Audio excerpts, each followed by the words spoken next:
no rate cut. Some economists were expecting a rate cut. I was expecting a rate cut as well because a lot of the indicators are fairly negative.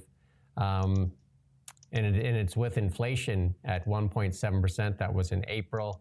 The latest GDP data, meanwhile, showed the economy grew by 0.5%. And we talked about that extensively. And that was really due to front loading because of tariffs. And that was an annualized increase of 2.2 for the year. And then we had Melanie Joly and Francois-Philippe Champagne kind of saying that was the growth for the first quarter, but that's not the case. And, you know, like Macklin saying, most of this decision comes to the uncertainty around the U.S. trade tariff regime and then the talks that are going on.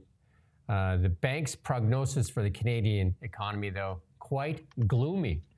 Discussing recent GDP data, it explained housing activity was down, driven by sharp contraction in resales. Government spending also declined. Labor market weakened, particularly in trade-intensive sectors. Unemployment has risen to 6.9%. That's a bad number. The economy expected to be considerably weaker in the second quarter. And with the strength in exports and inventory reversing, final domestic demand rising subdued. Despite that, the central bank insists the economy is not sharply weaker. So they're saying it's bad, but it's not as bad as it could be. So they're gonna pause. The next decision comes July 30th, and then there's a few more here: September, October, November, December.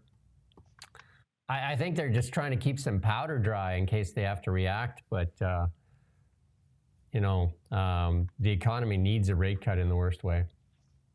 I think as well, the way that they've been talking about inflation suggests that they're not convinced by that low rate, and they think that there's a combination of a few things that are going on, mostly to do with energy and the consumer carbon price being ditched, but also falling oil prices worldwide. I think they're concerned that is misrepresenting the true situation with inflation, because obviously food prices are increasing and some other things are going up. And I think they're just, they're absolutely obsessed with inflation, aren't they? At the sort of, sometimes people say at the expense of everything else. But they, weren't a few years ago though, were they? But you look at that chart, that's what it is. I think they want to try and redeem themselves maybe for the COVID mistakes. But that seems to be what I got from reading those notes, and I listened to a little bit of Tiff Macklem. Seems to be that that's why they didn't cut, because they think inflation might actually be a problem. Yeah, if you look at that chart though, the inflation target is 2%, and then the inflation latest data was just below that line, yet they're holding here and waiting for, like I say, I think they're trying to keep some powder dry. There is still an expectation of 3 rate cuts this year. So they're going to have a housing crisis too, like a mortgage crisis if they don't do something. I mean, they're kind of playing this balancing act. And it's going to be a tough one because the economy, like the job sector, unemployment at near 7% is really bad. Really bad. And lots of people right now aren't spending because they're scared they're not going to have a job. I mean, there's a lot of people worried about their jobs because of the economy. Well, even, if you even talk about AI, a lot of people fear they're going to lose their jobs because of AI, the economy, a whole bunch of things. There's so much uncertainty out there.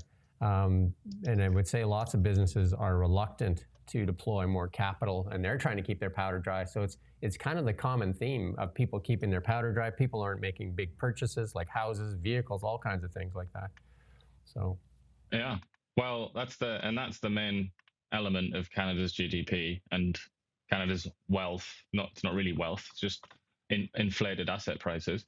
But he points, the governing council point that out, don't they? In their notes here, they say housing activity down, driven by sharp contraction in sales and resales. People aren't buying houses. But then something that's quite interesting here is government spending also declined. And if you've been following the economic data in Canada for the last few years, for the Trudeau era, a vast amount of spending and really growth and economic activity was just the government spending money and just hiring people into sinecures. So it's kind of, and then later on in that, they obviously they mention unemployment, and then they say they expect exports to decline, which is like, mostly natural resources, but that's how we that's how we pay the bills in Canada, not recycling the money and being stupid with it, like giving people government jobs that don't, mean anything. That's how it, or buying overinflated assets like houses. Really, it comes in, doesn't it, from mostly the US. And a lot. So it's all negative. Like to me, that is that one paragraph there, it's one paragraph. That is very depressing reading, because it's like, where's the hope? Where's the redemption? Where's the bright spot? And I think that the biggest problem is why, the question to ask is, why would, big companies invest in Canada right now? And that's the question. And even, you take Mark Carney's Brookfield, where did it go? Went to the United States. Where did, where is some of the companies in British Columbia going? To the United States, because they say there's uncertainty. And, we talk about British Columbia. The public sector grew, government hiring, and the private sector shrinking. So, and it's just amazing, isn't it, to think that in all of this, as we sort of survey this landscape of blown up cars and death and gloom and misery, and we're thinking, like, what the hell can we do? The one bright spot that we do actually have, if you want to call it a bright spot, the one thing that works in this economy is the oil and gas sector, and to a lesser extent, I guess, like minerals and things and potash and all the rest of it. That works. That brings in money. And yet here we are, months and months down the line since Trump first dropped this nuke on our heads, and we're still having these increasingly stupid, trivial conversations about whether we're going to do the most basic things, like lift an emissions cap and stuff like that, whether we're going to build a pipeline to Prince Rupert. It's like, these are still extremely controversial. David Eby is still saying, no way. And Quebec, obviously, and lots of other people. It's kind of like, nobody's taking this seriously. Not even Mark Carney is taking it seriously anymore, apparently. He stopped talking about it in apocalyptic language. So it feels like we are very much we're just back in business, back to the old way of doing things, of just managed decline. And just try and make sure that the decline is as comfortable as possible, and that we collapse into poverty in as gentle a way as possible. Yeah, it's like a bunch of lobsters in a pot as it comes to boil, and they're arguing over who gets more space in the pot. Yeah, but then also injecting morality into it, like it's not the right thing to do for you to get out of this pot. Right, you stay in the pot. You belong here. Protect the environment by staying in the pot. And then this is from the Trump signed those tariffs. We got a little clip here.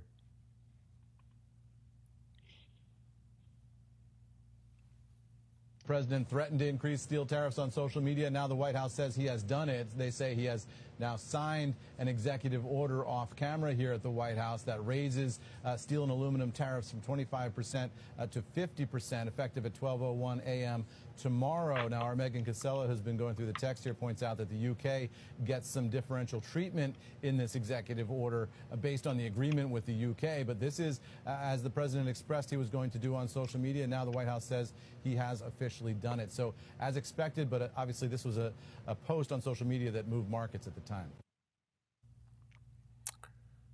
And Melissa Lantsman put out a piece there saying the Conservatives are calling for an emergency debate on Trump's unjustified 50% tariffs on Canadian steel and aluminum. And she said the elbows up Prime Minister promised Canadians he was the man with a plan to stop the U.S. tariffs. And the UK got a carve out there. And that's only I think that's only till next month. And that's also a bit of a weird one, because the British don't really produce steel anymore. They have the most pathetic, worthless steel industry in the advanced world. And it's owned by, like, British Steel, I believe, is owned by China.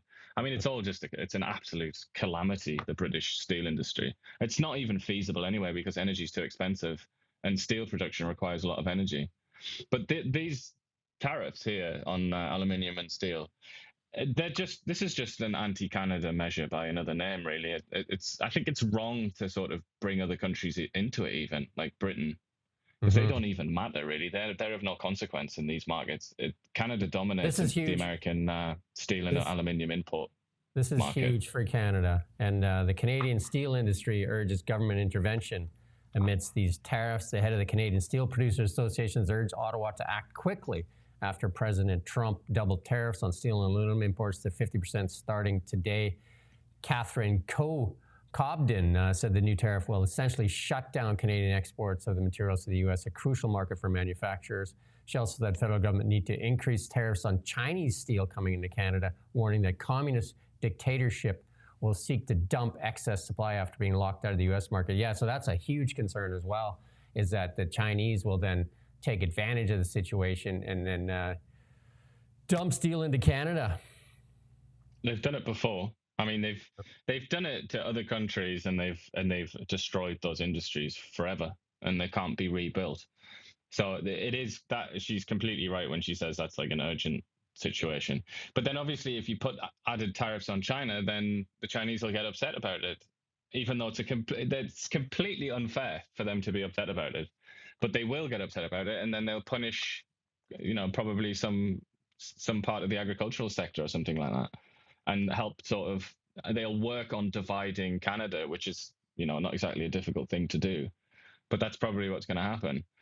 I was listening to her as well. She's been doing the rounds. She's had a very busy few days, that woman, the head of the Steel Association. And she said, she welcomes, I was going to say Angelina Jolie there. She welcomes Melanie Jolie's statement about how they're going to use Canadian steel and Canadian aluminium and all the rest of it to build out these projects that still haven't been even decided on, never mind started. But then this head of the Steel Association said, that's great and all, but like this has to happen now. It's not about a project that might not even have shovels in the ground till 2029 or something like that. That's not going to save Canada's steel industry. It has to be right now. So this is this is almost, I would imagine, at the top of Carney's list of things to look at, because like I say about Britain, it's lost its steel industry completely. If you lose your steel industry as an advanced 21st century economy, you stop being independent, even in a little way. You're not an independent country. You're not a serious country. If you can't produce steel, you're just a joke. You're nothing. So this is not a small issue, for sure. This is huge. Yeah, even if you look like locally here in BC with aluminum, many of the wineries that are producing like ciders and that are still buying their cans from the United States, because there's no investment here. Do you know what I mean? Into making manufacturing facilities for that is people are the climate here to invest needs to change. It absolutely needs to change. And if they want to, we have a big aluminum and steel industry in Canada, but if they want to make some finished products with it, you have to change the environment here. You have to stop punishing businesses that invest here. Otherwise, they're not going to. And unless that climate changes, BC has basically chased almost every industry out of here. But it's business as usual as far as I'm concerned. David Eby talked a very big talk, and he tried to present himself as at least the deputy captain of Canada after Doug Ford, and he was all about it, wasn't he? And he was going to hit back, and he got rid of American booze off the shelves and all the rest of it. And he did this bill, put a bill through that was considered to be draconian and extreme and all the rest of it. But I'm not so sure. I mean, it's still business as usual. There's been no major change to how to the tax regime or to the offer to entrepreneurs and companies. None of that's changed at all. If you look at the focus of British Columbia and the NDP, if you look at the focus of what they get to the podium and talk about, it's the green agenda. That's what they talk about. It seems like they have a singular focus, and that's the only thing they really want to talk about and invest in. And that's not. I mean, building aluminum cans for the many wineries here and cider cellars here. That'd be a good investment. All kinds of things. Maybe that would require a recognition on their part that it hasn't really gone well during their time in office, and that something needs to change with the economy. But the only thing that Eby and his team seem to want to change is they're talking about things like interprovincial trade barriers, which is just kind of. And he hasn't signed. That's not going to fix BC's economy. And he's not part of the group that signed. Alberta, Saskatchewan, Ontario, and PEI. Yeah. They signed, but BC's not on that list. And I would say to the British Columbia government to buy a window and look out the window and see the amount of forestry that is here, and you have an industry that used to be BC's #1 industry that's in shambles, and you strike up a committee that's going to take a couple years for them to come back, and the industry says there's not enough industry representation there. So if there's not enough industry representation there, guess what they're not going to do? Invest in forestry. So you got the people, you need jobs, you need an economy, but you don't have the people that were going to invest sitting at the table to discuss the future of forestry.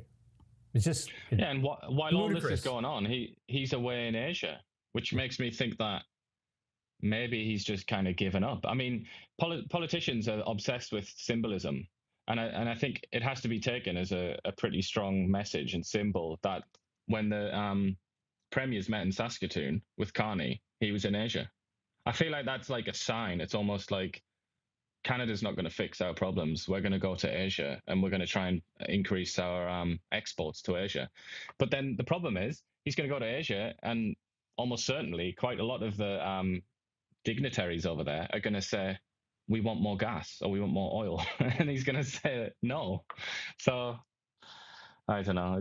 It's just a mess, isn't it? But it almost feels like a defection on EB's part, that like he's already given up on Canada, and this idea that Canada's wealth is to be found within its borders. He seems to not agree with that anymore because he's away looking at brighter pastures. Yeah, we had some volume issues yesterday. My volume seems to be low, while yours seems to be high. So I don't know if you can fix that. Brian Lilly put this out, and he says there might be a trade deal between Trump and Carney before the G7 on the table. I'm not... Well, I guess we'll wait and see. But I watched that yesterday on the volume, and it seemed like I'm very, very quiet compared to Iain and Renee yesterday as well. So there you go. The federal government set to face its first confidence vote since the election as MPs cast their vote on that throne speech Wednesday. The Liberals don't seem too concerned. I guess they just the whip will be very angry today and will hunt them down and make sure that they do it. But they still need, theoretically, for a majority, they still need more MPs than they actually have. So I don't know what their plan is. This will be interesting though, because with it being a confidence motion, like they really have to use all of their powder, kind of thing. They actually have to go take it seriously. So I'd be interested to see what it looks like, because that will give us an indication of what the future is like, basically, for this government, and how strong it is, and what it, whether the NDP or whoever comes in to their aid. It will be interesting to see the lay of the land. Well, I think that it's really going to be a test to see if like they all voted for a budget, which it seems like, this is the next area. Budget protest gets the shrug, to see if they're actually going to put their money where their mouth is here. Because, Government House Leader Steve McKinnon yesterday dismissed a surprise Commons vote that shamed Cabinet for concealing federal finances. And all opposition parties approved the Conservative measure critical of Cabinet's delay of the 2025 budget. And, he said it's a non-binding advisory resolution, McKinnon told reporters. So I suspect you're going to see a lot more of them. And the reporter asked, you don't care about that? He said, well, I think the test of rallying votes comes on the vote of the throne speech Wednesday, which is a confidence vote. So, I mean, they don't seem too bothered by it. So it'll be interesting to see if the people that voted for the budget actually put their money where their mouth is and demand that budget be put down. Andrew Scheer said that, I'm just trying to find it here. A Conservative sponsored that amendment seeking a spring budget. There's no budget to show Canadians just how bad the situation is, what it might be facing in the future. And that's what Scheer told the MPs on May 20th. A lack of a budget is probably the most concerning thing we have heard from the government over the past few weeks. This is the number one job. But I mean, it's also like, what about the Carney's brand? That's what I was thinking yesterday. It's his brand is based on, like, he's the status quo and he's the orthodoxy and he's like the establishment. And it's like, no, we're not going to abolish the CBC you weirdos and freaks. Like, we're going to keep the CBC because that's Canada. And like, here are some hockey references from the 1980s. Everything's okay, people. And then he goes and like violates this pretty old tradition of, producing a budget. It's kind of, how is that on brand for like Mr. Establishment and Mr. like the rules-based order and all that. So if this is the beginning of a pattern as well, where he just breaks the rules, talks about how great the rules are and how how he's the defender of orthodoxy, and then he goes and just when in his own business just like smashes them to pieces, then eventually that contradiction will become apparent, I think. Yeah, one of his key points when he was running an attack point that he used on Poilievre was that he had a plan, and that Poilievre had no plan, and yet he's not willing to disclose his plan. And this is something that the Liberals did. Cabinet in its last fall economic statement disclosed it missed the 2024 deficit target by 55%, from 40 billion to 61.9 billion. Largest deficit in Canadian history outside of emergency pandemic spending. The figure eclipsed the previous record pre-pandemic deficit of 55.6. So when's the last time they had a budget, and when have they stuck to a budget? I mean, it's just been a free-for-all. And here's the guy that many Canadians voted for because he had a plan and he was going to have some constraint. And here it is. They don't seem interested in producing a plan. Again, the same group of people with a new leader, and it remains to be seen if he's going to table that budget. But I mean, all the you have to do signs as say, well is imagine the election had gone slightly differently and Poilievre had won and then said, no budget, I'm not going to do it. I mean, the sky would fall in, wouldn't it? There would be hysteria. There'd be people in the streets of Ottawa running around naked, setting fire to things. They would be in a panic about it, wouldn't they? But if, His Majesty, the Royal Mark Carney does that, then, oh, well, he must have a reason, because it's Mark Carney. He's God, isn't he? Yeah, but they are interested in this one. They are interested. They're going to take a third swing on the censorship bill. And the Liberals appointee, Senator Chris Wells of Alberta, yesterday said that a group of interested senators would like to see a third attempt at regulating the internet. The Prime Minister has favored censorship, what he calls pollution that's online. Bill C-63 lapsed in the Commons last January 6th. A similar 2021 measure, Bill C-36, lapsed last year's election. Bill 63 did not come to a vote in the other place, and in the dying days of the last part of the government signal, it would be prioritizing other aspects of the bill. And this is Stephen Guilbeault, too. There's been several interviews with him, too, right? And he says, I believe, Senator Wells says, I believe Canada must get tougher on hate and send a clear message, an unequivocal message that hate and extremism will never be tolerated in this country, no matter who it targets. And Carney said on April 10th campaign speech in Hamilton, he favored a third attempt at internet censorship. He said, we need the online hate. We don't need the online hate for the United States. And he can take the conspiracy theories and all that, but the more serious thing is when it affects how people behave in our society, when Canadians are threatened going to their community centers and other places of worship, their school, or God forbid, when it affects our children. My government, if we are reelected, will be taking action. Again, no, it's like, it's other people that do this, isn't it? It's not the Liberal Party. The Liberal Party's never been guilty of any of this. Even or the though, CBC. talking about schools, there have been a number of shootings aimed at intimidating Jews at schools in Canada, where they shoot the entrance of a school. I mean, is it possible that the Liberal Party maybe contributed something to that? Maybe Mark Carney did when he agreed with some lunatic that said that there was a genocide in Gaza. Is that hatred? Is he putting children at risk? Will the Liberal Party look at themselves? Will the Liberal Party, would they recognise the language used by that NDP MP the other week as hatred, where she referred to everybody that's not First Nations in Canada or in BC as being colonizers and uninvited guests?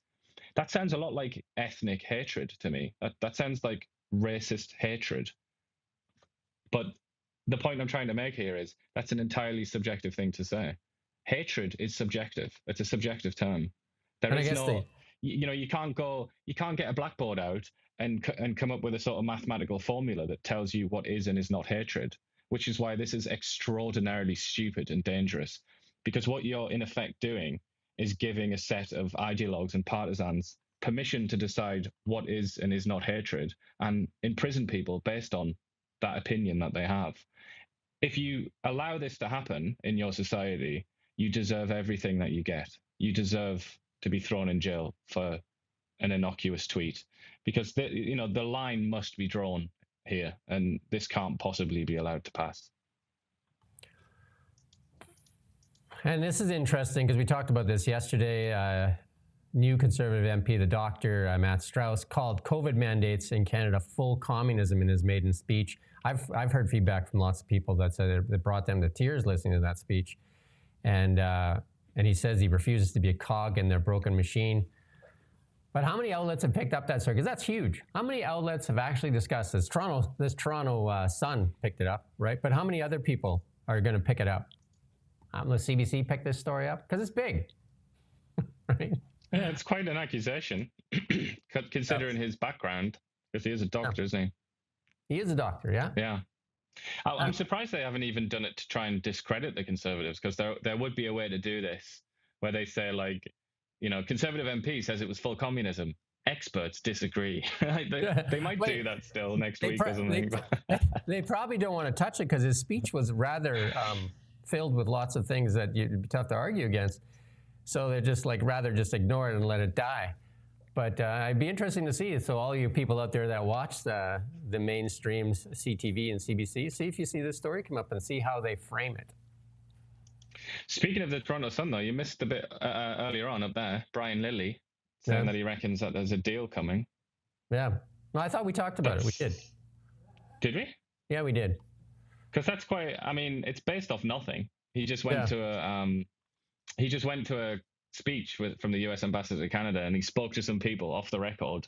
Yeah. It's all a bit vague, but still, the prospect of a deal in the next 48 hours or something, or 72 hours, I think that's what it said. Yeah, that would be a game changer, and that would certainly explain, wouldn't it, why Mark Carney has gone elbows down. He's gone arms out, hasn't he, for a hug? So we'll have to wait and see what happens to that one. Well, a deal would be great for Canada. Sean Fraser. That would be a shot in the arm for everybody, really, wouldn't it? And certainly for the economy. Sean Fraser apologizes for saying First Nations don't have a blanket veto power over projects. I was wondering when I listened to him say those words.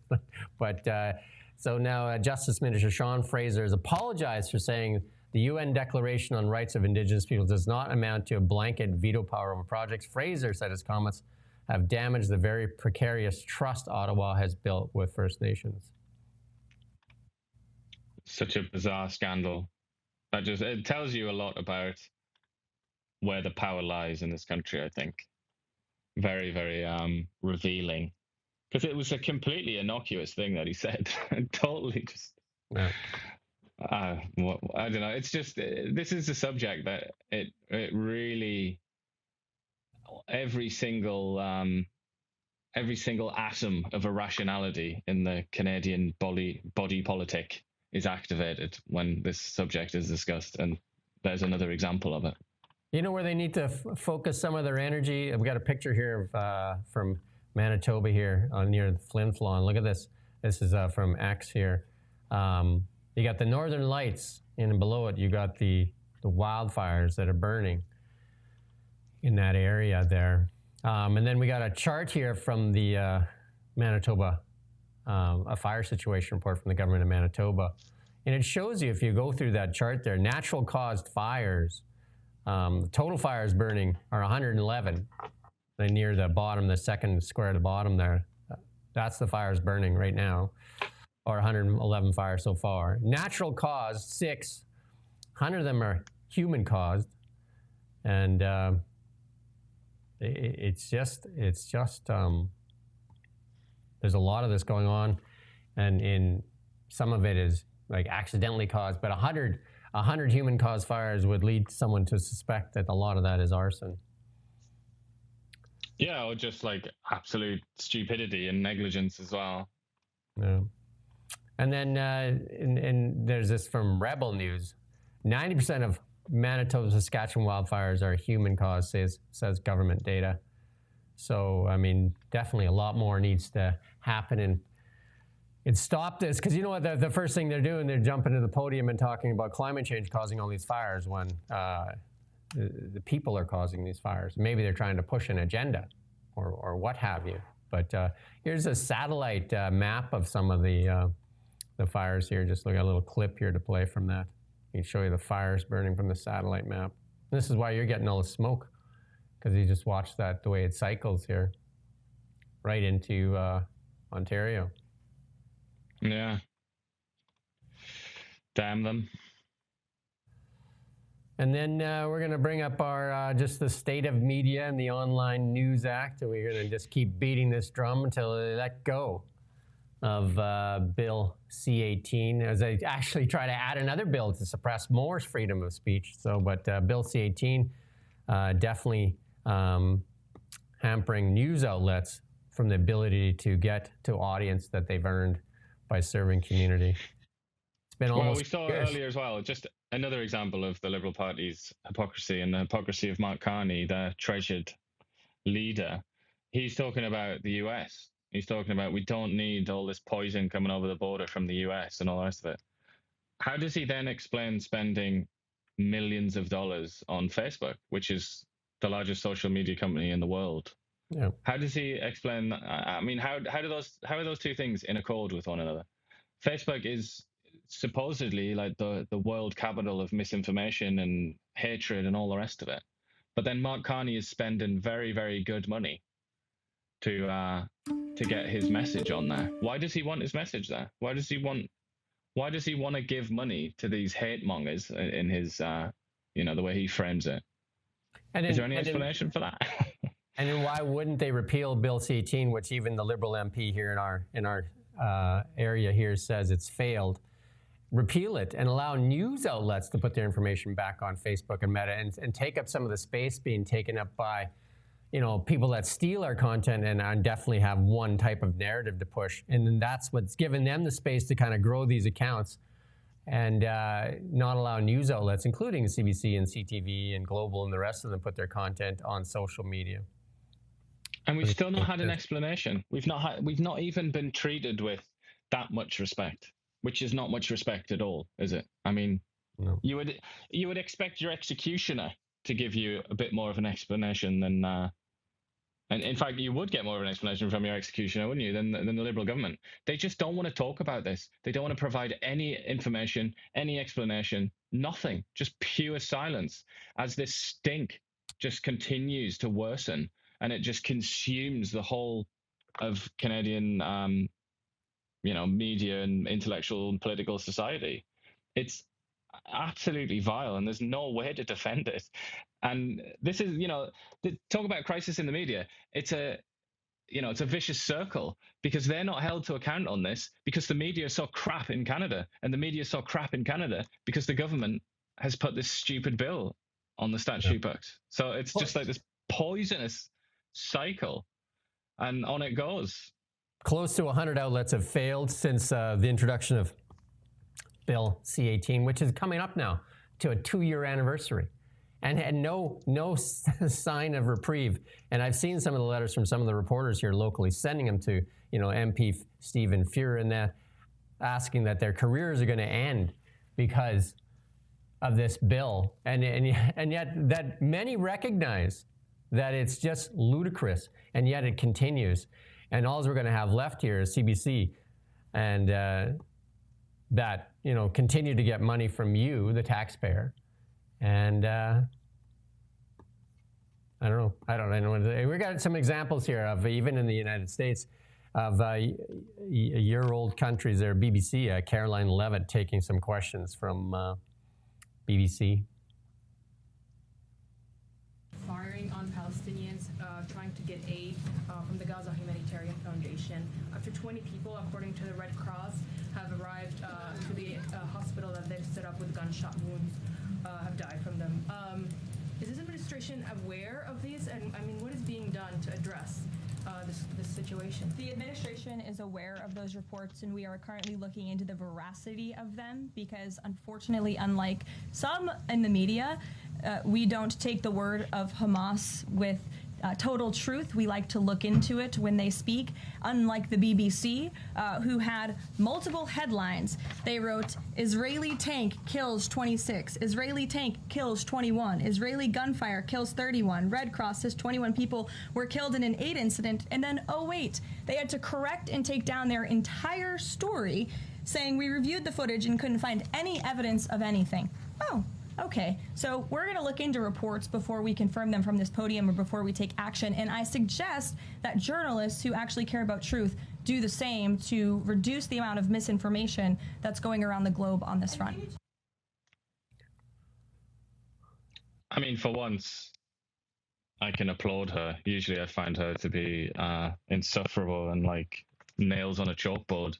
But she's completely right there to point out that the illustrious, glorious BBC is hopelessly stupid and worthless on this particular issue, Israel-Palestine, and many other issues, really. But this story in particular, there have been reports into the BBC, commissioned by the BBC, that show that they have a terrible problem with bias against Israel. There's even one report from about 20 years ago that has never been released because it's thought to be so damning and so destructive and corrosive of the BBC's reputation that they won't even release it. But the BBC also, at the beginning of this war, I remember, because I have BBC News on my phone and I get all of their alerts. They sent out an alert saying, in very dramatic language, that the IDF, the Israeli military, had just destroyed a hospital or something like that with a rocket. And I was like, oh, bloody hell, this is an absolute catastrophe. And I'm like looking through it and they're talking about it. Turns out within a couple of hours, they learned that it was actually Hamas that did it. It was a misfired rocket, and they'd blown up their own, well, I say their own, they'd blown up a hospital in Gaza, which they rule. But Israel is just, the BBC is just not interested in a neutral perspective on this. The BBC and everybody that works for the BBC, just about, the majority of the people that work for the BBC, have already decided that Israel is some kind of like racist, genocidal, psychopathic regime, and that the Palestinians are all just like hopeless and helpless and being destroyed. And Hamas is just like, they're just trying to defend Palestine kind of thing. There's no attempt to try and actually understand this situation from the BBC, I find. And even now, like they get their old wizards to come out with Zimmer frames at this point, like Jeremy Bowen, who's supposed to have gravitas, and he's just a complete partisan. He just despises Israel, and it's quite obvious, So the BBC, at the very least, they can get their facts right, can't they? But they don't, because that's what bias can do to you as a journalist. It can make your standards collapse, and you just make mistakes again and again and again. Well, let's listen to this clip from the CBC and see how they fare. And I wonder if besides the budget, there's any political parties who are interested about legislative work, which is supposed to be what MPs do, because at this point, it hasn't been on the political radar since the election. To your point, I counted, they passed 3 bills between last summer and now. Right. So in about a year, we've passed 3 government bills.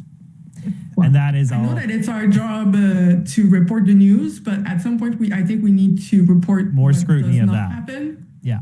And the non-news. And one of them was about Jasper National Park, which was important work, but like it's not like not necessarily one of the 3 was not an onerous piece of legislation.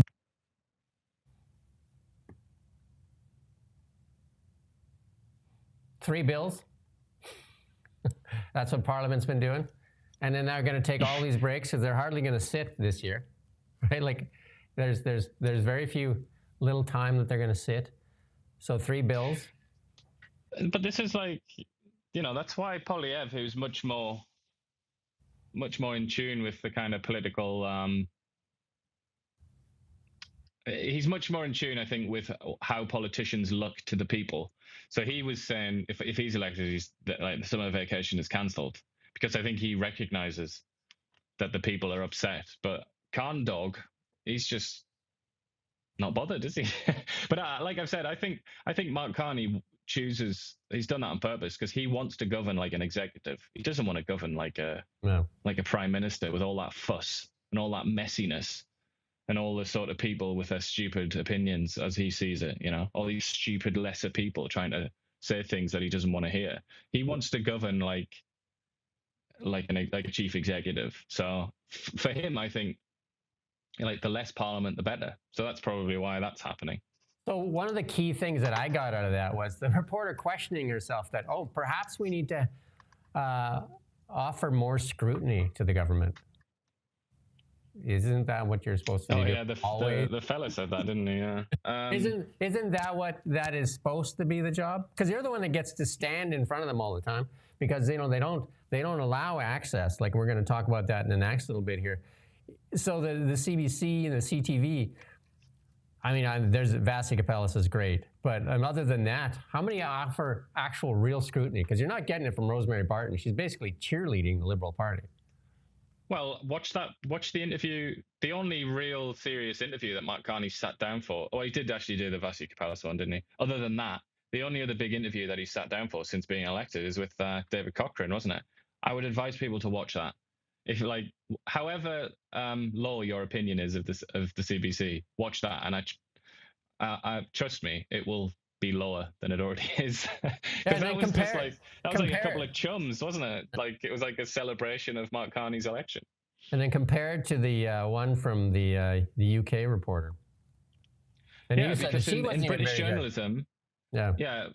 Well, in British journalism, it is like, you get it from being a kid just watching the news, but certainly when you train as a journalist and when you work as a journalist in England, you cannot be deferent to people in power. It has to be the opposite of deference. You have to almost be contemptuous, and you've got to set yourself up like a sort of Victorian invigilator of an exam or something like that. You've got to set yourself up as to sort of scrutinize everything that they say, everything that they've done, and really put pressure on them and not believe anything that they say, even in the interview. That's the attitude in England. And as you can see, the result of that is that British journalists tend to be a lot better than Canadian journalists, who are inclined, like Cochrane, just to sort of have a giggle with the Prime Minister, who's already a very controversial figure. And he's in a lot of trouble with a lot of people already.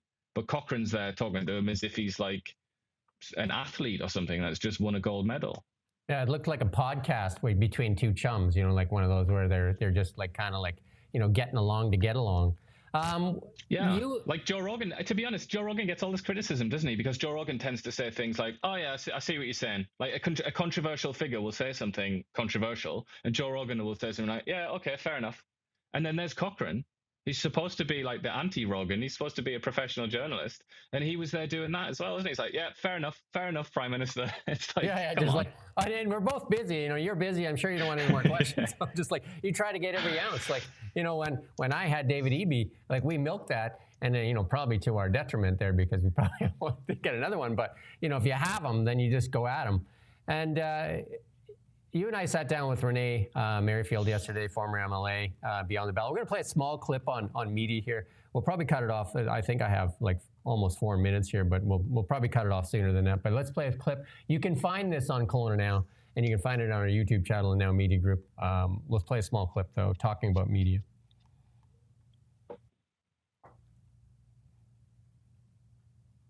In the fridge. So they get to hide all this, and I'm going to go back to the media. They get to hide all this because, one, they say to us, like media outlets like us, you can't have an interview. You can possibly do a streeter, and then if you do a streeter, I've seen it happen. If you try to get them on the street, they say, "Oh no, book an interview with my office. I'm not taking a streeter." Or CBC will then say, "Oh, look at those reporters chasing people down the street. Those aren't real journalists." And so you're just caught in this vicious loop. Like they won't answer questions. Like if you look at Stephen Guilbeault, when he basically runs from the press. And say what you want about the United States. Like they do more right now, they do more in front of the camera than I've ever seen. Like they'll take interviews all the time.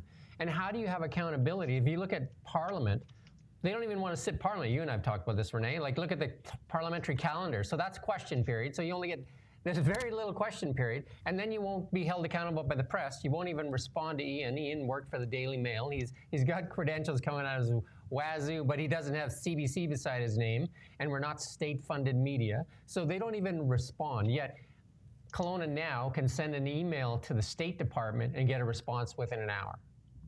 And you know what? Isn't that a story?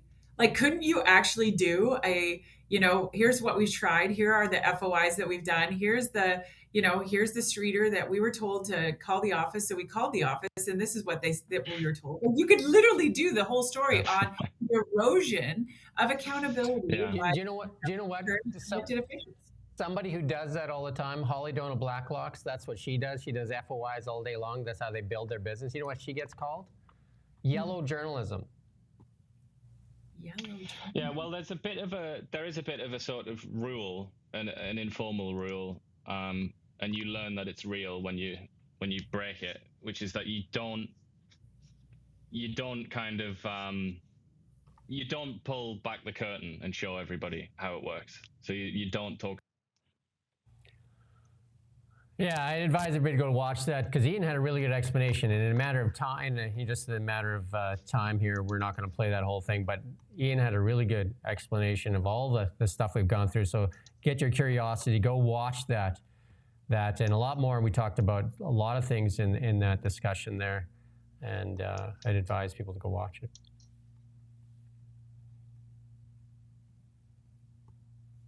We're going to move on to Polyev, the anniversary of the Tiananmen Square. Do you remember that? I imagine when there was peaceful protesters there, and they rolled the tanks in, and I mean that's one of the most significant events of the last sort of 50 years or something like that. I would say it's a little bit underplayed in the West nowadays. But it wasn't back then. When it actually happened, everybody was very concerned about it. I mean, there are estimates that tens of thousands of people were killed. Nobody really knows because the Communist Party is just, they're unapologetic and they've also just hidden it away. They don't want to talk about it. Because this was during the rule of Deng Xiaoping, or Deng Xiaoping, I think is how it's pronounced. If you know him, he's the guy that kind of liberalized the Chinese economy a little bit after Mao's craziness.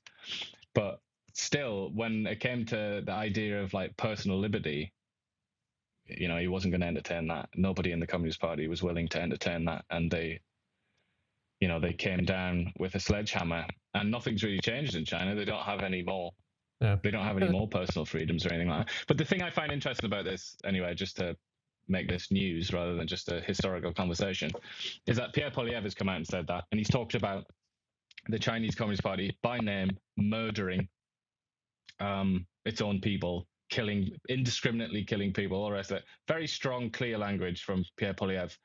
And I just wanted to highlight that because what do you think? Do you want to go on Polymarket, see if you can cast a bet whether Mark Carney and the Liberal Party will issue a similar statement? Because I bet you they don't. Yeah, the other thing that I would say there is like this: the Chinese government refuses to be held accountable for this absolute tragedy that happened. And the same thing you and I talked about yesterday: the Liberal government, being in power, will not be held accountable for what they did to Canadians in the trucker rally there in Ottawa, and bringing out those horses and trampling on people. I mean, it doesn't even compare to what happened in Tiananmen Square, but it's still a violation of rights in protest here in Canada. And there will be no accountability here for that. The Emergencies Act, which according to reports, Mark Carney was actually helpful in saying that they needed to use the Emergencies Act against these protesters in Canada. But also a lot of people's livelihoods and lives that were destroyed during the COVID era restrictions. People that weren't able to say their farewells to family members and things like that. That's it. Obviously, it's nothing. It doesn't come close to Tiananmen Square, which was like a catastrophe of a magnitude that we can't even understand. I don't think you'd have to go back to the Second World War, I think, to try and grasp that as a Westerner. But yeah, the COVID situation, and there's other stuff. And I think what we talked about this earlier in the week, didn't we? You need regime change. I know that's quite a dramatic sort of way to describe it, but you need the establishment to be replaced by a new establishment, So in other words, in Canada, that means the Liberals need to lose an election.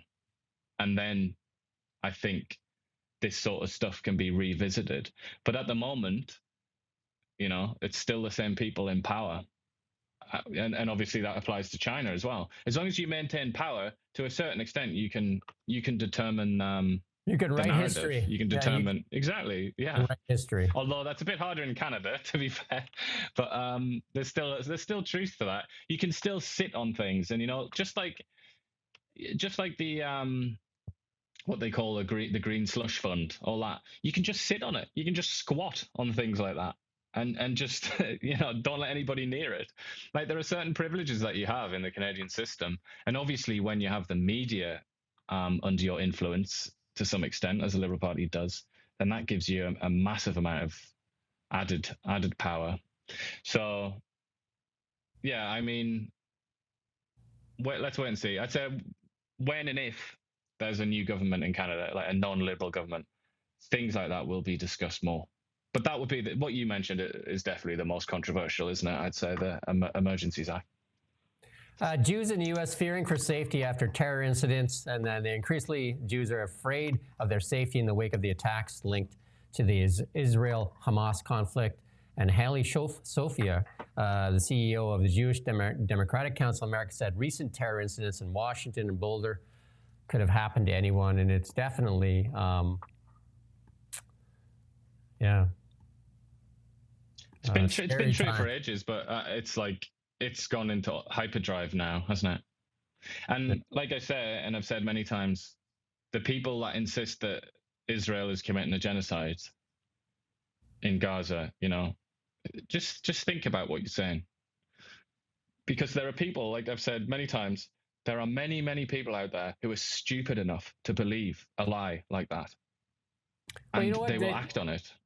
David, David Portnoy with Barstool Sports. He's a pizza guy. He goes around and he tries pizza out everywhere. He was actually in Toronto. Yeah, he was in Toronto, wasn't he? He does that one slice, one bite or whatever, and then he gives you a score, and like a 7.5 is actually a pretty good score. So he's there taking a bite of the pizza in front of some family-run pizzeria joint, and a car drives by, and then somebody screamed an obscenity about the Jews, and then a bunch of young kids that were filming Dave there started laughing, and he actually took offense to that, and he says, "What are you laughing at?" And then they're just like, "Oh," like, you know what I mean? Like, people need to take that serious, and it's Well, they're all, that's the TikTok generation, isn't it? The younger people. And this is one of the reasons that the Americans were so upset about TikTok and TikTok's algorithms, because they were saying that it sort of, it pushed like anti-Semitism and anti-Israel videos to the fore.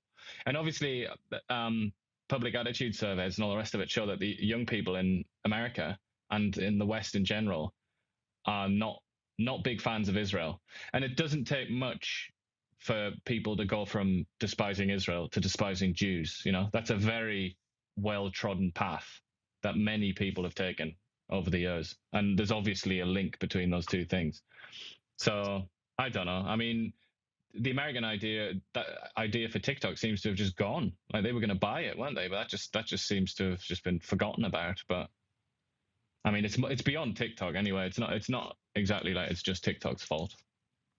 EB says no to pipeline. We're going to do some of the British Columbia news. EB says no to the pipeline. He says he won't be throwing his support behind a new oil pipeline through the province, dismissing Doug Ford's suggestion that EB change his mind. EB said in response to Ford's remarks that the publicly owned TMX pipeline is already running through BC, and the province doesn't support lifting the ban on oil tankers in BC's northern coast. He says it's not his job to tell Ford it's extremely unlikely that there will be a tunnel under Toronto's 401, or tell Alberta Danielle Smith her vision for a pipeline connecting Alberta and northern BC many, many years off with no proponent in sight. EB said his job is to protect the interests of British Columbia by bringing forward shovel-ready projects. I don't know what's shovel-ready here, though. So he was speaking there, and he was in Osaka, Japan, on a 10-day trade mission in Asia. Where, Japan being one of those countries that came to beg for natural gas, liquefied natural gas, that Trudeau said no to, which, obviously needs to be transported through pipeline. You can't carry that on trucks or whatever. That's a pipeline's job. No. But EB, I don't know what it is with EB. I mean, he's basically relying on the Greens as the NDP usually is in BC. That seems to be becoming almost like a formal arrangement now. And I think he's probably just trying to shore up his support with the Greens, especially as he tries to get his that new bill through. And this is and this is the message that I've been saying forever.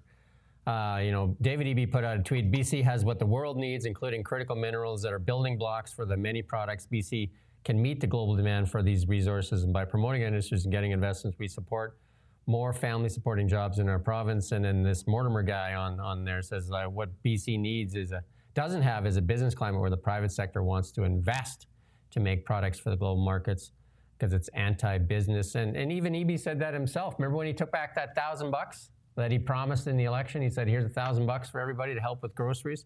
And he took it back. He says, well, we can't give out that $1,000 because of the value of the Canadian dollar, Trump tariffs, and nobody wants to invest in BC. The question is why? To be honest, he's reneged on quite a few things, because I can still vividly remember his panic for a couple of months before the election. And he was panicking, no doubt about it. He was in full panic mode. He even talked to us, he was panicking so much. Exactly, that tells you everything you need to know. But I don't know, they might consider that a bit of a win, because they nearly won Kelowna, didn't they? But they were in full maximum panic mode, and they were going back on all sorts of things, making all kinds of promises. Eby basically became a centrist, or centre-right even, you could say, because he knew he needed to do that to win. And then he won, and now he's kind of unwinding on a lot of that. And I mean, the $1,000 thing, the check, that's obviously really in your face, isn't it? That's an in your face betrayal. That is just like, doesn't need any explanation. It's just an obvious betrayal. But it's beyond that, isn't it? It's on things like mental health, and then obviously projects like infrastructure. What is wrong? Why has it become now a taboo? And it is a taboo. In the true meaning of that word, that sociological, anthropological definition of that word, it is now taboo on the left and centre left in Canada to even say the words oil and gas. They don't even say it. It's almost like a cursed word. It's like, it's like a witch's word. So now he's going on about critical minerals and things. And this is what you keep hearing, isn't it? And it just makes me cringe. I mean, can you imagine? I know we've said this a lot of times. Can you imagine a country like Russia or Qatar or something like that being like so reluctant to exploit their own like gifts from the Lord that they have under the ground? It's so crackers. It's absolutely insane. Yeah, they talk about they want to focus on shovel-ready projects, which are what? And then also you should have a multi-pronged kind of approach. You should have stuff that is shovel-ready, the stuff that takes time. Like you need to kind of fill the pipeline of projects, to coin a word, and also build a pipeline. But they're not doing that. And also the biggest thing they're not doing is convincing people with money to invest in British Columbia. Even if you look at the Airbnb policy here, look at what's happening in Kelowna. The cranes are coming down and they're not going back up, because who's investing in Kelowna and buying another property so that they can do something with it when the government changed the rules? They have stymied business, stymied investment, and they do it more and more and more. And this thing from Eby, he should say, well, I'd look at it at least, but he doesn't want to say it, right? Anyway. This is because that's what ideology does. Yeah. And that's why, ideology can make you do things like that. It can make you shoot yourself in the chest and think that it's a good thing to do, and a necessary thing to do. And that's why Carney kept trying to talk about himself as a pragmatist. And yet, we still haven't seen evidence of that. I interviewed Gavin Dew yesterday, MLA for Kelowna Mission, and in regard to the pediatric crisis here in Kelowna. We're going to play a small clip of it, and then you can go watch the full thing on our YouTube channel, and it'll be up on a story, I imagine, today at some point.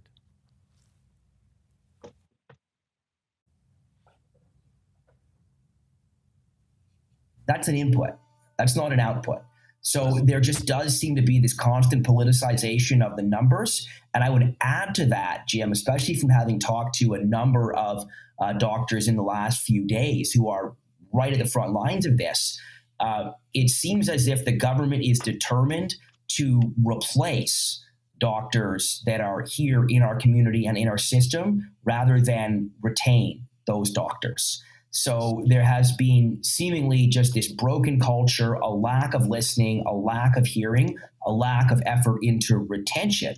So you've got a very frustrated cohort of doctors. In the case of pediatrics, we've got 20 pediatricians in Kelowna that are declining to work at KGH because of the working conditions and the risks that they feel they face there. So even if So you can go watch that full interview there on our YouTube channel, and it'll be on Kelowna Now as a story today. It was very good. And that was that. It all started with that young doctor on TikTok came out and started talking about the pediatric crisis here at KGH. And I thought, oh boy, she's going to get in trouble. And then all of a sudden, this letter came from 7 doctors, and then it was followed up with support from another 130. So it's very hard for IH to ignore it, interior health, and now they sent out a statement. Again, they got so many people in communications there, but they won't speak to us. We've reached out many times. And Josie Osborne, where is she on this? I don't know. Eleanor Sturko put out a tweet there too. This is how the Vancouver Sun did a piece on it. BC health officials were warned of the problems 9 months ago before Kelowna Hospital pediatric ward closure. So this has been an ongoing issue, and we talked about it with Gavin Dew there about all the ongoing health crisis in British Columbia with, we've done so many stories on ER closures in Lillooet, Oliver, 100 Mile House, Merritt, all these ones that are, the people are told to, travel a couple 100 miles or 2 hours to go to hospitals over mountain passes during the wintertime. It's just absolutely ridiculous. Dreadful. Yeah. And, it is interesting to see the opposition focus on this, because we discussed yesterday, I think this is huge, isn't it? And this all taps into people feeling that the living standards are on the decline, because there's no more dramatic an example of falling living standards than this kind of thing, where you have to fear for your pregnant wife or relative or whatever, because she might go to hospital and there won't be any doctors to help her give birth, or, that's just that should not happen in Canada, should it? That's just that there has to be a massive rejection of that becoming normalized. And then some people say, well, they end up going to Vancouver or something like that. But you think about the emotional and the economic stress that puts on a family if you happen to have your young one that has to go to the hospital. And now you can't have the support network around that person when they're in hospital, because they now have to travel, and maybe only one person in the family can go and stay with them. And then they have to more economic costs because they have to pay for hotel rooms and all that kind of stuff. And Kelowna is not a small town. This is one that the NDP are not going to be able to ignore, because Kelowna is a major center. That's the second biggest center in the province. And here we have a pediatric ward closing.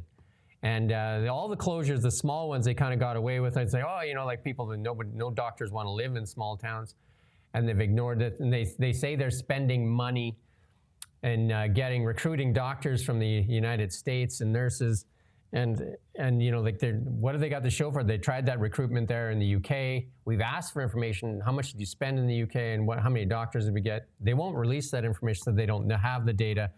And then we did an FOI over a month ago and still don't have the information. That's part of the other stuff that we talked with Renee. The governments refuse to be held accountable, and that's not a great place for a strong democracy and a strong government.